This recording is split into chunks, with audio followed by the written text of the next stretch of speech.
Hello students, हम कर रहे थे Swiss federal government. Last session में हमने इसकी कॉम्पोजिशन की एंड आज हम करेंगे जो स्विस एग्जेक्टिव है जिसको फेडरल गवर्नमेंट कहती है, इसकी पावर्स एंड फंक्शंस।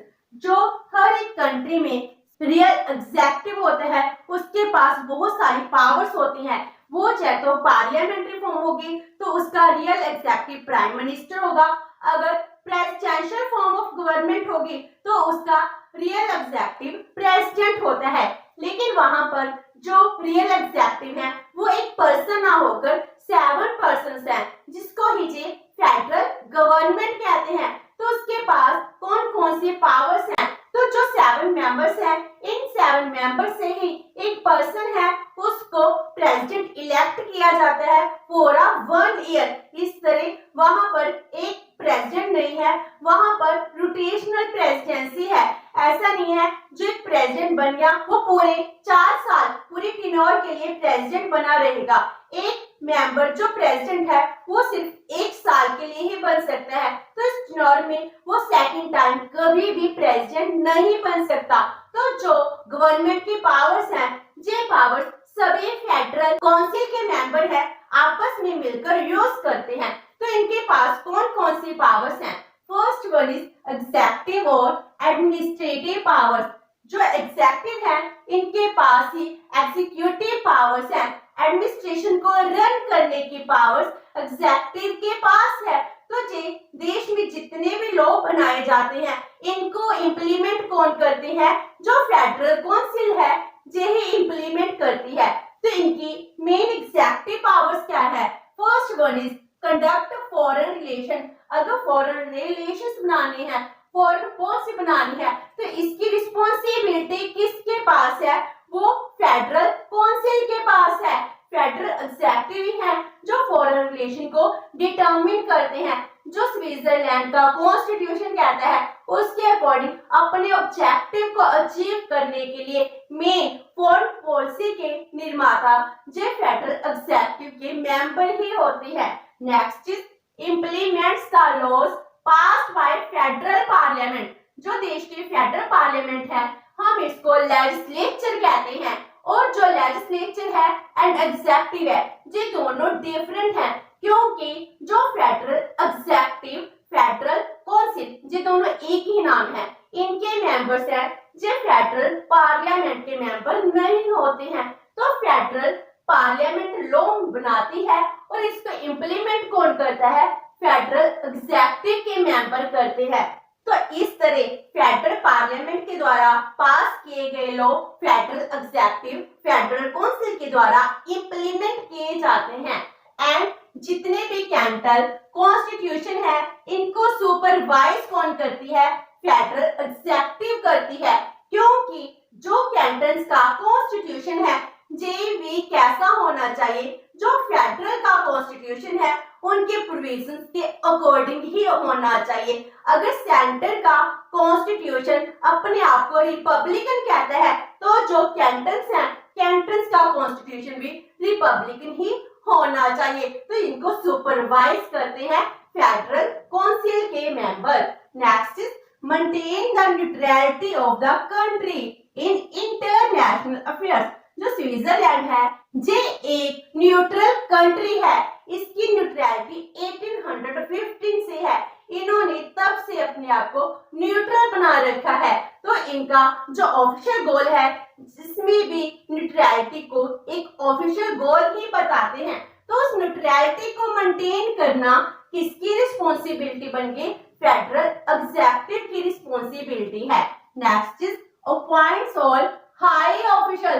जैसे सभी कंट्रीज में जितने भी हाई ऑफिसर्स होते हैं, एम्बेसडर्स होते हैं, इनकी अपॉइंटमेंट एग्जेक्टिव के द्वारा की जाती है, वैसे ही स्विट्जरलैंड में भी इन हाई ऑफिसर्स की अपॉइंटमेंट है वो भी फेडरल एग्जेक्टिव के द्वारा ही की जाती है।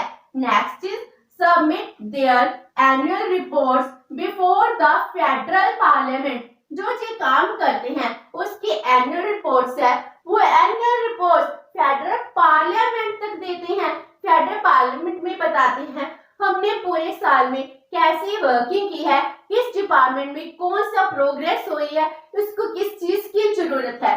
क्योंकि जो फेडरल एग्जीक्यूटिव होते हैं, ये 7 डिपार्टमेंट्स के हेड होते हैं, जिसमें सारा का सारा एडमिनिस्ट्रेशन आ जाता है। तो उसकी एनुअल रिपोर्ट है पार्लियामेंट तक जो फेडरल काउंसिल के मेंबर ही देते हैं। And next is deals with emergency. अगर कोई इमरजेंसी की सिचुएशन है, इनके पास बहुत सारी पावर्स आ जाती हैं। तो फेडरल गवर्नमेंट है, इसके पास बहुत सारे एग्जीक्यूटिव पावर है, जिससे थ्रू ये पूरा एडमिनिस्ट्रेशन रन कर रहे हैं। एडमिनिस्ट्रेशन रन करने की प्रॉपर रिस्पॉन्सिबिलिटी इन 7 मेंबर्स के ऊपर ही आती है। Next is legislature powers. जैसे एडमिनिस्ट्रेशन रन करने की इनके पास एडमिनिस्ट्रेटिव पावर्स हैं, वैसे ही इनके पास लेजिस्लेचर पावर्स भी हैं। लेजिस्लेचर पावर्स है, वैसे तो फेडरल पार्लियामेंट पास है, लेकिन फिर भी इनके पास बहुत सारी फेडरल पार्लियामेंट की पावर्स दी गई हैं, जो पावर्स को यूज करके देश का एडमिनिस्ट्रेशन है वो अच्छे से रन कर पाते हैं। जी बिल्स हैं, बिल को खुद ही प्रिपेयर करते हैं, पार्लियामेंट पास करती है। तो prepares the bills concerning there department. जितने भी डिपार्टमेंट्स है एडमिनिस्ट्रेशन के हेड तो जे फेडरल काउंसिल है, तो उसकी रिक्वायरमेंट्स हैं उनको भी पता होगा, इसीलिए जे ही बिल को प्रिपेयर करती है। बिल प्रिपेयर करने के बाद फेडरल पार्लियामेंट में भी जे बिल को भेज देती है, उसके बाद जे बिल पास हो जाता है। वहां के लिए ये कहा जाता है जो 95% बिल्स हैं वो इंट्रोड्यूस किनके द्वारा किए जाते हैं, बाय द काउंसिलर्स। मीन जो फेडरल एग्जीक्यूटिव के मेंबर हैं, फेडरल काउंसिलर हो गए, इनके द्वारा ही 95% बिल्स है वो इंट्रोड्यूस किए जाते हैं। And councillors take part in the meetings of the federal parliament. वो फेडरल पार्लियामेंट की मीटिंग्स हैं, इनमें पार्टिसिपेट कर सकते हैं, डिस्कस कर सकते हैं, लेकिन उनको किसी भी मैटर में वोट देने का राइट नहीं होता है, क्योंकि जितने भी फेडरल एग्जीक्यूटिव के मेंबर हैं ये लेजिस्लेचर का पार्ट नहीं है, ये पार्लियामेंट के मेंबर नहीं है, तो इनको वोट का राइट भी नहीं है। Next is they participate in discussion and meetings of the federal parliament। Federal parliament की जितनी भी मीटिंग्स होती हैं, इनमें जो पार्टिसिपेट करते हैं उनमें डिस्कशन भी करते हैं, ताकि देश को अच्छे बिल मिल सके, अच्छे लॉ बन सके, देश का वेलफेयर हो सके, देश की डेवलपमेंट हो सके। And they can issue ordinances. तो ये ऑर्डिनेंसेस भी इशू कर सकती हैं। जब फेडरल पार्लियामेंट है जो सेशन में नहीं होती है, उस टाइम जो ऑर्डिनेंस है इसको भी इशू कर सकते हैं with the view to implement the laws made by federal parliament. इस तरह इनके पास लेजिस्लेचर पावर भी है एंड जे बिल भी फ्रेम करते हैं जो देश को चाहिए होते हैं। तो bills framed by the federal parliament are sent to the concerned councillor to know his opinion. अगर मान लो अब फेडरल पार्लियामेंट खुद कोई लॉ बनाना चाहती है, तो लॉ बनाने के लिए वो क्या करती है, जो फेडरल एग्जीक्यूटिव के मेंबर हैं, जो मेन काउंसिलर है जिस डिपार्टमेंट का, उसके पास ये बिल को सेंड कर देते हैं, ताकि काउंसिलर के ओपिनियन भी मिल जाए, क्योंकि जो काउंसिलर है वो बहुत ही एक्सपीरियंस्ड पर्सन होता है। इस तरह इनके पास लेजिस्लेटिव पावर है, चाहे जो खुद लॉ नहीं बनाते हैं, लेकिन लॉ बनाने के लिए 95% तक रोल इनका ही होता है। Next is financial powers. इनके पास बहुत सारी फाइनेंशियल पावर है, क्योंकि जो एडमिनिस्ट्रेशन को रन कर रहे हैं, एडमिनिस्ट्रेशन रन करने के लिए इनके पास फाइनेंस पर पूरा कंट्रोल होता है। तो जो एनुअल बजट है जो खुद ही प्रिपेयर करते हैं। एनुअल बजट प्रिपेयर करने के बाद जो फेडरल पार्लियामेंट है इसमें ये इंट्रोड्यूस करते हैं, और उसके बाद जो अश्योर करते हैं जो एनुअल बजट इन्होंने इंट्रोड्यूस किया है वो सेम पास भी हो सके। तो जो एनुअल बजट है, एनुअल बजट को फेडरल पार्लियामेंट से पास भी कराते हैं। और जे तो बजट के रिगार्डिंग हो गया, उसके बाद जो टैक्सेस हैं इनको कलेक्ट करते हैं, एंड जो देश का एक्सपेंडिचर हो रहा है इसको सुपरवाइज करते हैं। जितने भी पब्लिक डिपार्टमेंट्स है उनमें एक्सपेंडिचर है उन्हीं रिक्वायरमेंट्स के लिए ही खर्च हो रहा है जिनके लिए अलॉट किया गया था। तो इस तरह इनके पास फाइनेंशियल पावर्स भी हैं। देन जुडिशियल पावर्स, जो जुडिशियल से रिलेटेड पावर्स भी हैं। जैसे हर एक कंट्री में जो देश का प्रेसिडेंट जब प्राइम मिनिस्टर होता है उनके पास बहुत सारी जुडिशियल पावर्स होती हैं, वैसे ही इनके पास भी जुडिशियल पावर्स हैं।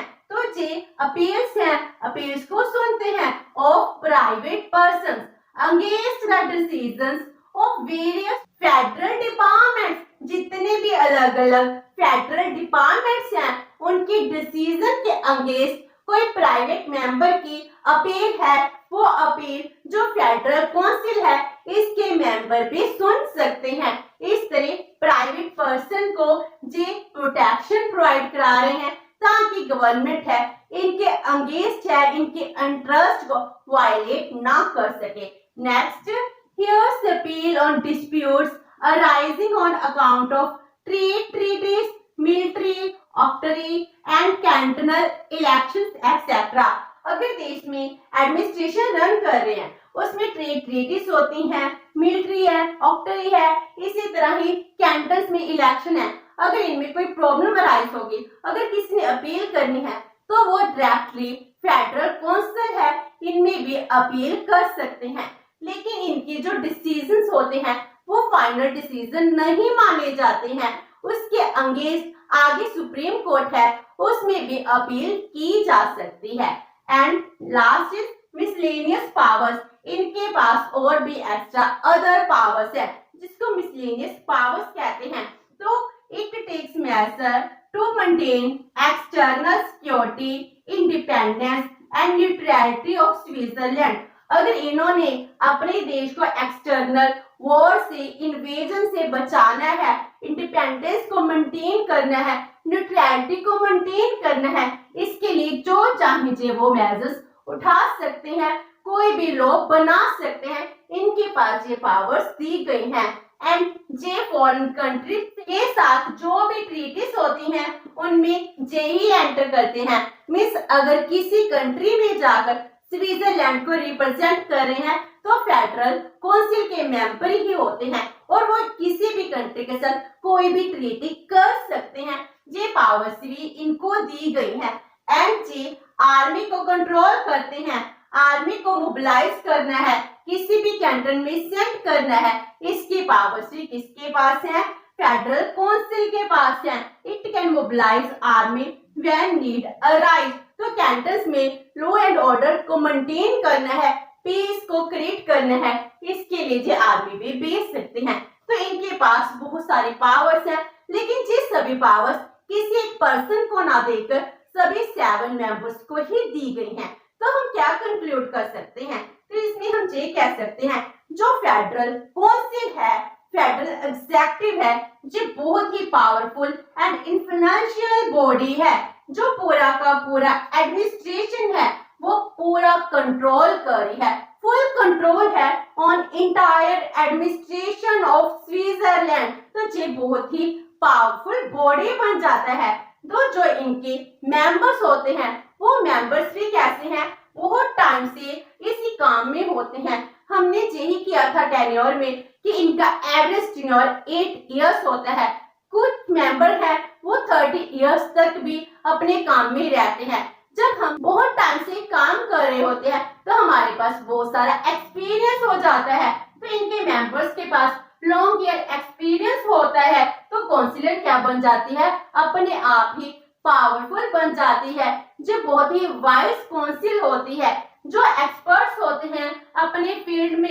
एंड इनकी जो पोजीशन है वो रिस्पेक्टेबल पोजीशन है। इनके जो भी बिल्स है वो बिल्स पार्लियामेंट में बहुत इजीली पास हो जाते हैं, क्योंकि पार्लियामेंट को भी पता है जो इन्होंने बिल इंट्रोड्यूस किए हैं वो क्या है? देश के वेलफेयर के लिए है। इनका एक्सपीरियंस है, इनके एक्सपर्टनेस है, इनकी सर्विसेज फेडरल पार्लियामेंट को मिल रही हैं। तो वे दिस हमारा जो फेडरल एग्जीक्यूटिव है इसकी पावर्स हैं वो टॉपिक कंप्लीट होता है। नेक्स्ट सेशन में हम फेडरल पार्लियामेंट को parliamentary form of government and presidential form of government के साथ कंपेयर करेंगे। होप्स कि आपको आज का सेशन अच्छा लगा होगा। अगर आपकी कोई क्वेरी है तो post in the comment box and video अच्छी लगी तो please like and share with your friends. Thank you so much and have a nice day.